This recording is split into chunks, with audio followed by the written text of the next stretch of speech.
Hello and a very warm welcome back to the garden. It's a stunning, really hot day here in June, and it's time to show you what's going on in our permaculture and no-dig inspired kitchen garden.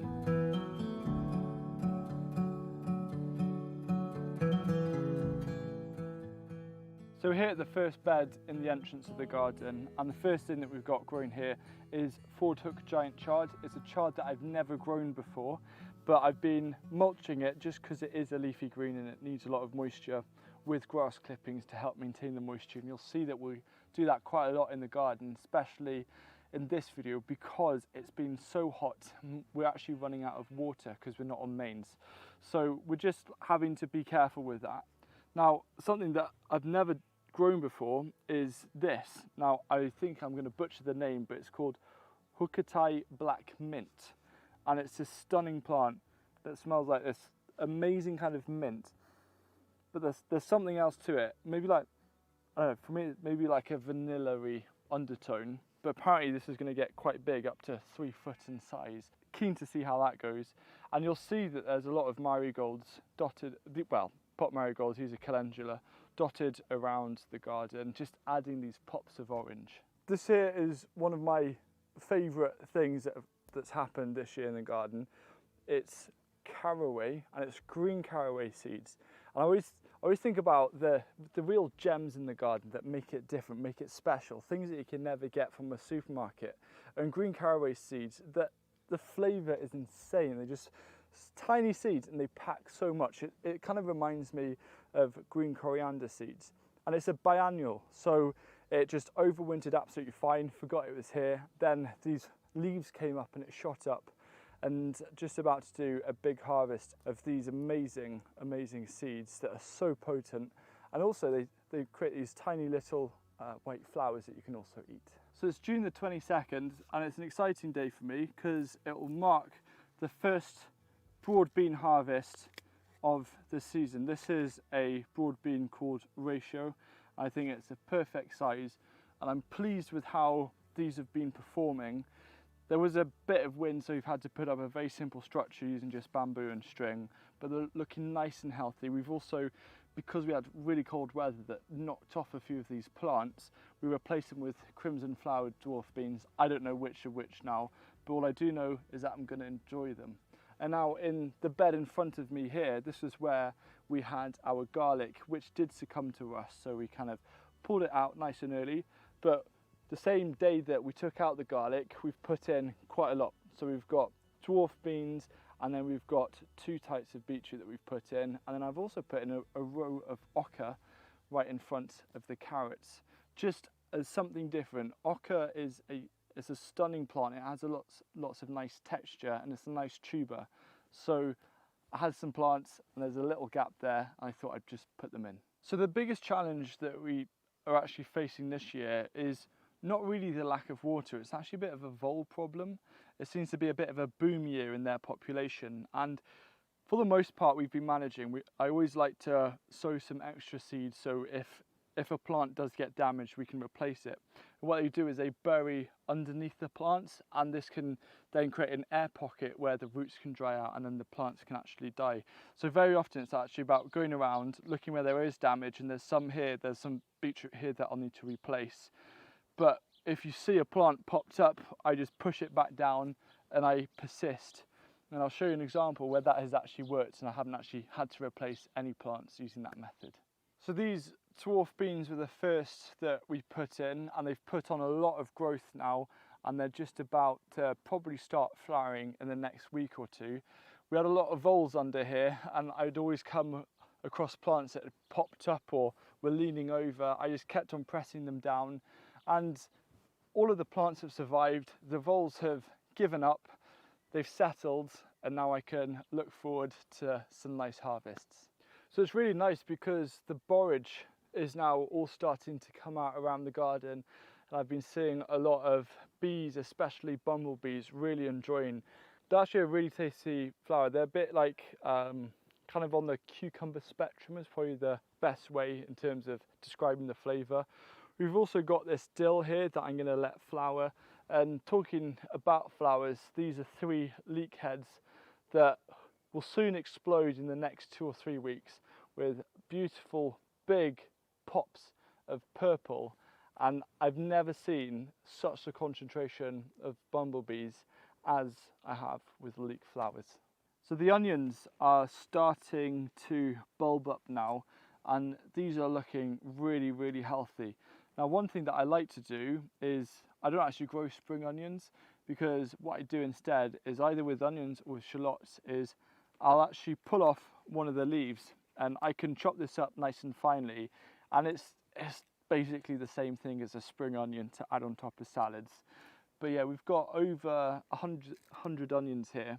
So if it's all good, I'm getting, you know, the equivalent of 2 onions a week. Of course, they're not going to store quite that long, but it's certainly going to be more than enough onions for me over autumn and winter.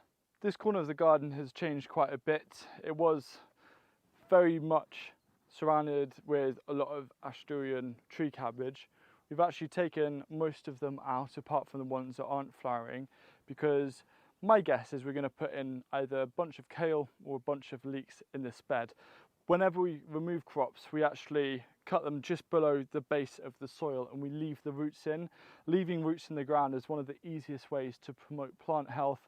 It's adding more carbon, it's keeping that structure, it's keeping the ground nice and loose and friable.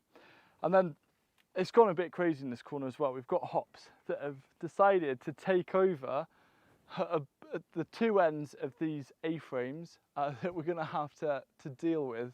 I don't know how it's supporting itself like that. But up here we've got Greek gigantes starting to work their way up, and I'll have to untangle some of them. And then here we've got two different. We've got Trail of Tears, and then we've also got Abundance, and they're both kind of climbing pole beans. And very quickly now, because of the heat that we're getting, they're going to start flying up the bamboo canes, and then it's going to feel actually quite nice and sheltered in this corner in hopefully about a month.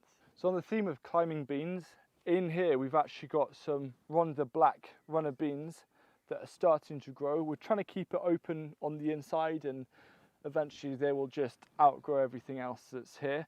But this is just all self-sown dill, and we've got borage here as well, and this is parsley and fennel that's coming in. So we've got a lot of dill. I'm going to harvest a bunch of it, and then you could make something like a dill oil, which is a really nice way of capturing the flavour and adding on top of all sorts of salads and stuff. But I quite like the wildness of this corner of the bed. I'm just like looking through, and there's all sorts of things happening. It feels quite wild, but every single part of this is edible, or at least has edible elements. There's quite a lot happening in this bed. It's a bit of a random bed that I was going to dedicate to squash, and then I thought actually it's a nice bed to fill with other things, and we will have some squash in the corner. There's a lot of things happening. We've got, this is evening primrose, which is starting to grow. That's self-sown, that'll look lovely. We've got a foxglove flowering, obviously poisonous, but it's great for the bees. Then in the front we've got Chinese kale kailan, which is more of a stem, I believe, that you cut, and the flowers. And then we've got fennel. It's Rondo is a variety, and to help prevent the fennel from bolting, which is running to seed prematurely, and you don't actually get much of a root, we've been actually mulching it with quite a lot of grass clippings to retain that moisture, which helps to delay or prevent bolting from happening. And then you'll see around the garden we've got lots of little patches of peas.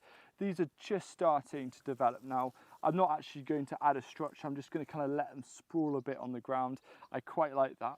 It makes it more exciting actually trying to go through and find the pods.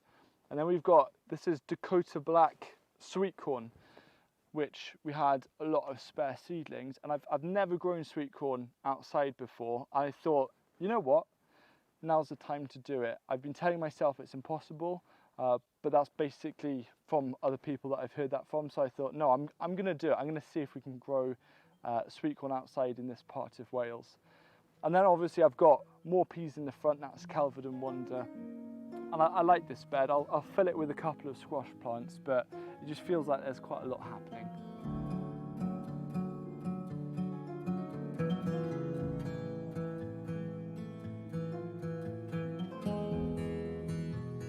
This corner of the garden has seen a little bit of change, mainly where in front of me, out of camera, we had a lot of kale, but we've removed that, we've chopped and dropped it, and we're ready to replace it. We've got some better quality garlic that we're actually going to harvest probably in early July. And then here it's just our weird perennial bed, but I did have a lot of spare field beans.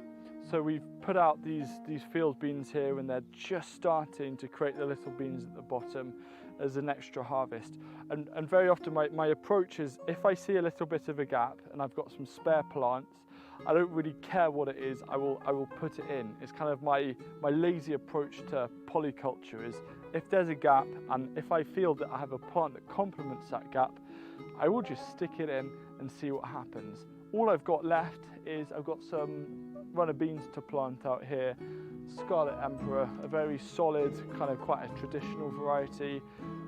This will probably be the only Scarlet Emperor I grow in this garden, but I think this will be a nice corner for it. There's quite a lot of things happening in this bed. We've got telephone peas going up that wigwam, which will hopefully reach the top fairly soon. This is coriander, and I actually celebrated when it started running to seed, because I'm growing this here for not really the flowers, but for the green coriander seeds, and you can see there's quite a plethora of flowers starting to appear, so that is a really exciting sign. I then got a row, these are spare fennel, the rondo fennel that you saw earlier, 6 spare plants that I've put down here. Planted some Celtis, stem lettuce. This is our celery.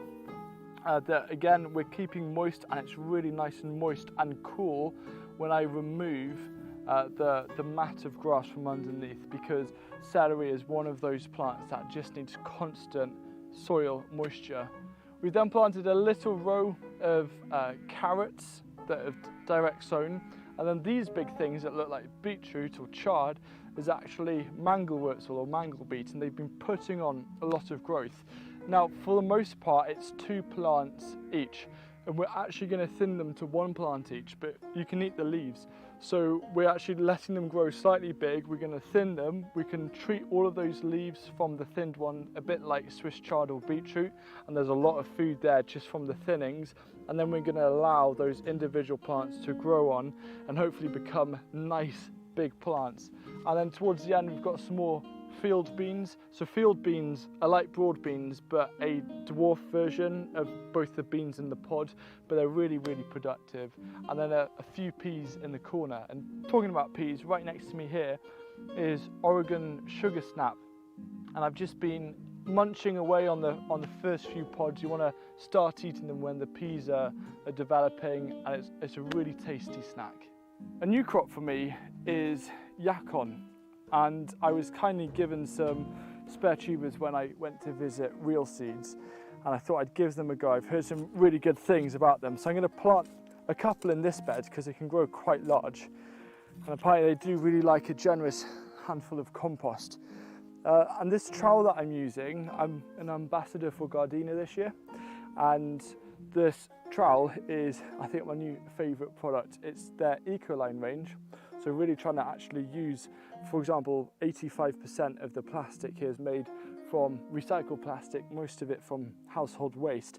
But the thing that I love about it, not only is it so durable, I've tried to bend it to no avail, but it comes with a 25-year guarantee, FSC wood as well. And yeah, I just wanted to give it a very honest rating because of the size, it is so useful whether you're doing small holes or deep holes. And it feels very solid. I've been surprised how many trowels I've managed to bend in my time, so looking forward to putting this through its paces. So I'm just going to plant a couple of yacon here, and I'm really curious to see how these do, because they're incredibly productive. They store well, the tubers, and it's my hope that they become a regular for this garden. In the foreground is a culinary field bean that we're growing. It's called Vesper field bean. I've heard good things about it. We're growing a lot here and also at our project site, and we're keen to see how they perform. This bed is one of the beds that I included in a couple of videos back about growing with a lack of compost. This is actually quite a low fertility bed, So we're just putting a few things in just to see how they cope. Legumes is one good one to put in, like the field beans, and also some peas here and some sweet peas. We're going to see how they do. But my favourite part about a bed, which I featured before in previous garden tours for this year, which we have a whole playlist so you can see month by month how the garden changes. I've been talking about putting in this row of foxgloves here because I always felt that this corner was just a little bit too green. There's a lot of green here, and now the foxgloves are coming into life, and they're adding this amazing pop of colour, and they've added a lot of energy and interest to this corner. So that's a prime example of, if you feel something's a little boring, think about a plant or something that you can grow, even if it isn't edible, that can really change the feel for it. And I really enjoy that about gardening. A garden's a blank canvas that you can pick and choose what you want to grow to suit either what you need or the feelings that you want or what you want to enjoy. So in the bed in front of me, we've got some parsley, radish, borage, Asturian tree cabbage growing. And then here we actually have, this is a shoot type broccoli, so a tender stem type broccoli that we're growing here, broccolini, which is really going to be really fun. I love it. I think it's tastier than broccoli because the stem is the best part. When I'm eating a broccoli head, my favourite thing is actually to slice up the stem and pan fry that in a bit of butter. This here is amaranth. It's put on a lot of growth in the last few days actually. I'm quite surprised. This is going to add so much colour. It's going to go to about this height, maybe a bit higher, with big shards of kind of red flowers. It's going to add such a punch of colour in this area of the garden.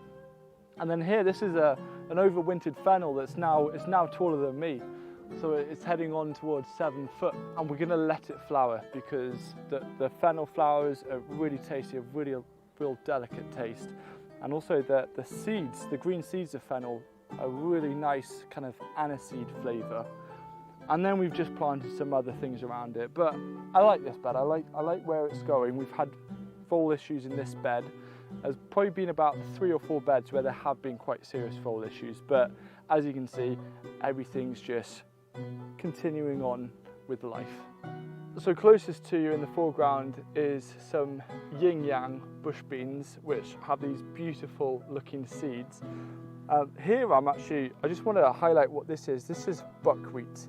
I've never grown it before. We've got a lot of it at other sites. We've got a massive terrace. We're using it as a cover crop, but it's flowering and it looks beautiful. This is a form of ruby buckwheat. So the tiny little flower heads are just appearing, and you can see kind of like a nice pink colour.